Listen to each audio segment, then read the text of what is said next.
Picture a leopard that has just made a mistake. She is not aware she has made a mistake yet. She is a leopard, and leopards do not experience events through the category of mistakes in the way that requires advanced knowledge of consequences. She made a kill near a human camp 2 nights ago. A successful hunt, a clean takedown of a young boy who had wandered too far from the fire's light at the wrong moment. She ate well. She moved on. This is what leopards do. They hunt when the opportunity presents, they consume what they kill, and they return to the rhythms of their territory without further consideration of the event. What she does not know, what no animal in her cognitive framework has any mechanism for knowing, is that somewhere in the camp she visited 2 nights ago, a process has been initiated that has no parallel in any other predator-prey relationship on Earth. A group of adults, including men related to the dead child, have been in sustained discussion about the direction of her tracks, the location of her feeding site, and the likely patterns of her territorial movement. They have not forgotten. They have no mechanism for forgetting something like this, and more to the point, they have no evolutionary incentive to forget it. They are not waiting for her to return to attack them. They are going to her. This is the thing that made human revenge terrifying to every animal that ever made the mistake of treating a human as prey. Not that humans fought back. Many animals fight back. Not that humans had weapons. Other animals have natural weapons.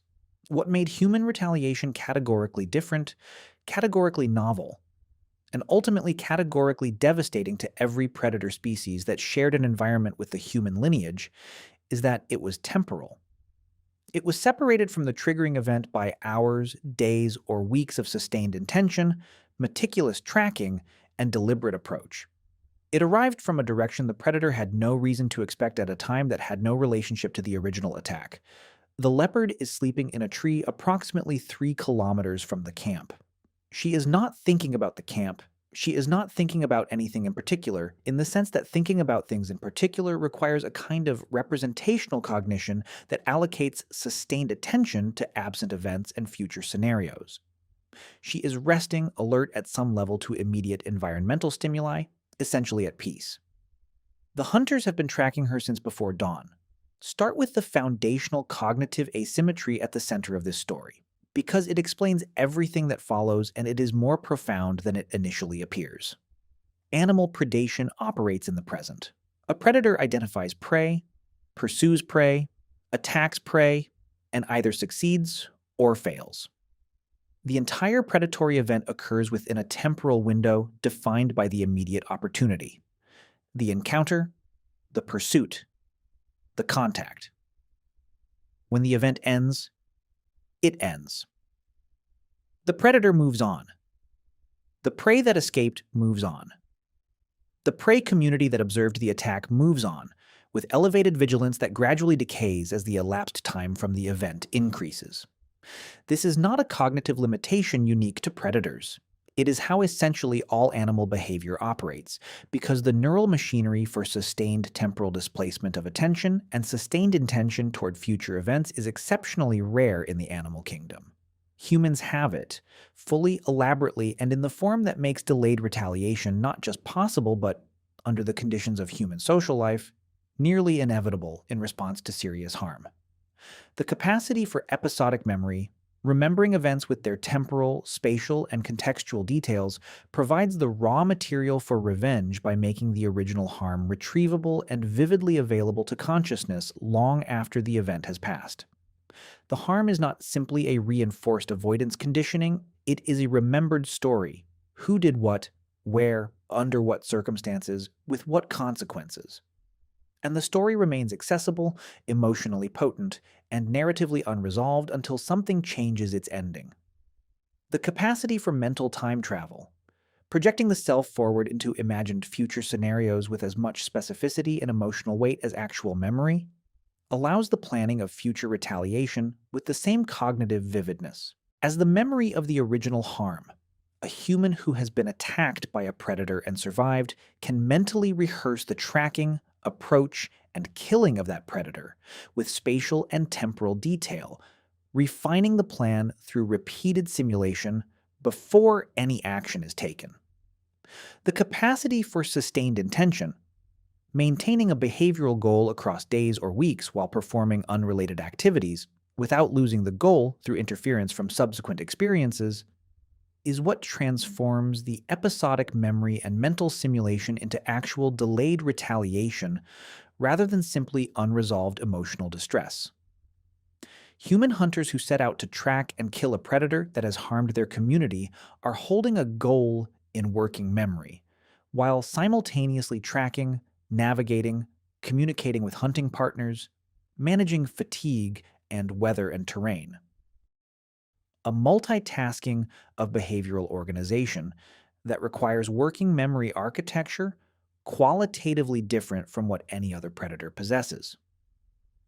These three capacities, episodic memory, mental time travel, and sustained intention, combine to produce a retaliatory capability that operates completely outside the temporal framework within which predator-prey interactions normally occur.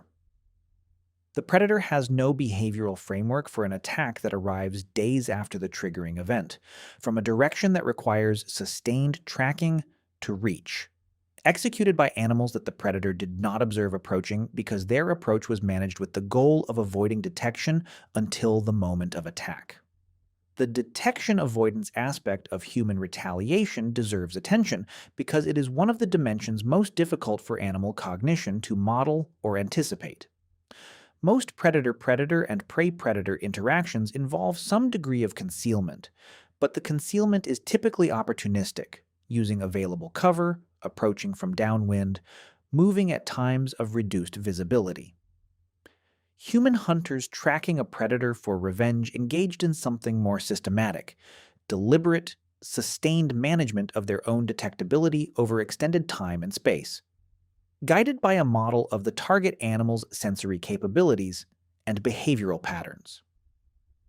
Approaching a leopard that is resting in a tree requires understanding that the leopard's detection range for visual, auditory, and olfactory stimuli sets the boundaries of the safe approach zone.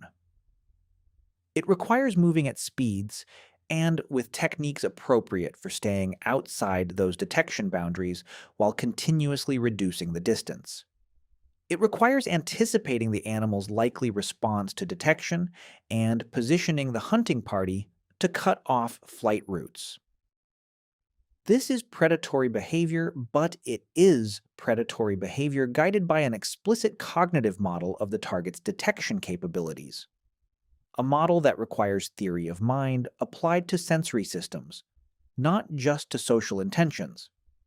The application of theory of mind to animal sensory systems, asking not just what does the animal intend, but what can the animal currently detect from this position, at this distance, with this wind direction, is a sophisticated cognitive achievement that human hunters develop through years of ecological observation, and that is encoded in cultural hunting knowledge transmitted across generations.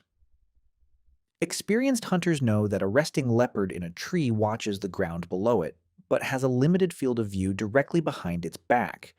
They know which approach angles minimize visual exposure while maintaining access to the animal. They know how close they can approach upwind before olfactory detection becomes probable, and how this changes with wind variability during the approach. This knowledge, the detailed, multisensory, behaviorally predictive model of the target animal's detection capabilities that allows systematic approach, is precisely the kind of knowledge that the target animal cannot reciprocally develop about human hunters because human hunters are not a consistent sensory and behavioral package that repeats reliably across encounters. They vary their approach methods, their timing, their group size, their use of cover, their use of fire and smoke, their choice of weapons and engagement distances. A leopard that has survived one human hunting party cannot reliably predict the approach of the next because the next party may use completely different tactics developed from cultural knowledge the leopard has no access to. This, by the way, if you want to go even deeper into the secret lives of ancient humans, I just launched a full course called The Secret Lives of Ancient Humans. 10 modules, 3+ hours of content covering everything we never talk about on YouTube. What they feared, how they communicated, what hunted them, and much more. plus an exclusive PDF guide included. Link in the description. See you inside. Predictability. Humans can model predator behavior with increasing accuracy through observation and cultural knowledge transmission, while predators cannot model human hunting behavior with comparable accuracy because it varies culturally and tactically, is one of the fundamental reasons why human revenge hunting was so consistently effective, and why predator populations in human territories rapidly learned to treat humans as extremely high-cost targets. The social amplification of human retaliation is another dimension that makes it categorically different from any other predator-prey response in the animal kingdom. A single animal that fights back against a predator is one animal. A human community that retaliates against a predator that has killed a member is a collective response organized through language, shared emotional investment in group members, and the social obligation to participate in community defense that human social structures produce. The collective nature of human retaliation means that a predator which kills one human may face retaliation from many humans, potentially the entire adult population of a community, organized through discussion and planning into a coordinated hunting party that approaches the threat from multiple directions simultaneously. This collective approach transforms the threat assessment calculation completely. A lion that has survived individual human prey in ambushes has not encountered the same threat level as a coordinated hunting party of 12 to 20 adult humans with projectile weapons approaching from multiple directions after days of systematic tracking. The cultural transmission of retaliation knowledge compounds the collective amplification. Successful retaliation techniques, how the leopard's territory was tracked, how the approach was managed, how the killing was executed, were not lost with the generation that developed them. They were transmitted verbally and through apprenticeship to subsequent generations, building a cumulative knowledge base for human-predator conflict that improved with each generation of experience. Predators faced not just the humans of one generation, but the accumulated tactical knowledge of all previous generations encoded in cultural tradition. The evolutionary consequence of this sustained, collective, cumulative human retaliation on predator populations in human territories is visible in the behavior of large carnivores in environments with long human contact histories.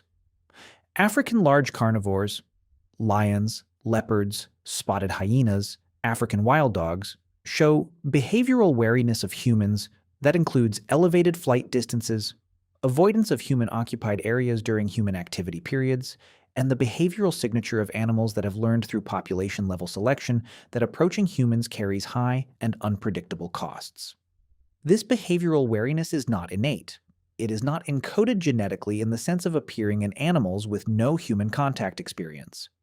It is learned at the individual level and transmitted culturally within predator social groups, but the capacity to learn it rapidly and weight human approach as a high-priority threat signal reflects selection pressure that has been operating on these populations for a very long time. Predator individuals that learned appropriate human wariness survived longer and reproduced more successfully than individuals that treated humans the way they treated other prey or competitors. Over generations, this selection pressure shifted predator populations toward higher baseline human wariness. The contrast with predator behavior in environments with recent human colonization is one of the clearest demonstrations of this effect. Large predators on islands or in regions where human presence was absent until recently show dramatically lower human wariness than their continental counterparts. They allow closer approach, show less flight response to human presence, and show higher rates of human attack than predators with ancient co-evolutionary history of human contact. The Komodo dragons of the Indonesian islands show this pattern. The polar bears of Svalbard show it. The predators of the Galapagos show it. These animals have the behavioral flexibility to learn human wariness from individual experience, but they do not inherit the elevated baseline wariness that comes from long evolutionary history with human hunters who retaliate. The nature of human revenge as a deterrent, rather than simply human self-defense, is worth separating from general predator wariness because the deterrent effect of revenge operates through a different mechanism than the deterrent effect of defensive capability. Defensive capability deters attack by making the immediate cost of attack too high. Revenge deters attack by making the delayed cost of any successful attack too high. These are different threat calculations, and they deter different types of attack. A predator with sufficient size advantage can overwhelm even capable prey defenses through persistence and superior physical capability. This is how lions successfully kill buffalo, despite the buffalo's formidable defensive capability. But a predator cannot persist against revenge that it cannot anticipate or locate. The delayed, tracking-based nature of human revenge means that the predator cannot defend against it by being stronger or faster or more aggressive than the retaliating humans. The approach is managed to avoid these advantages. The attack comes when the predator's advantages, speed, strength, sensory capability, are most constrained by the conditions of the encounter.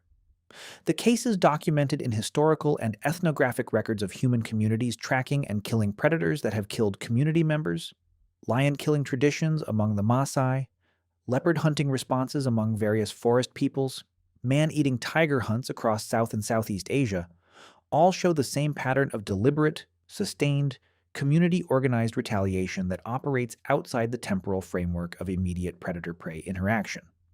The retaliating hunters are not responding to an ongoing attack. They are pursuing an animal that attacked in the past, and that the community has decided must be killed to restore safety and honor obligations to the dead. The honor obligation dimension of human revenge is one of the most distinctively human aspects of this behavior.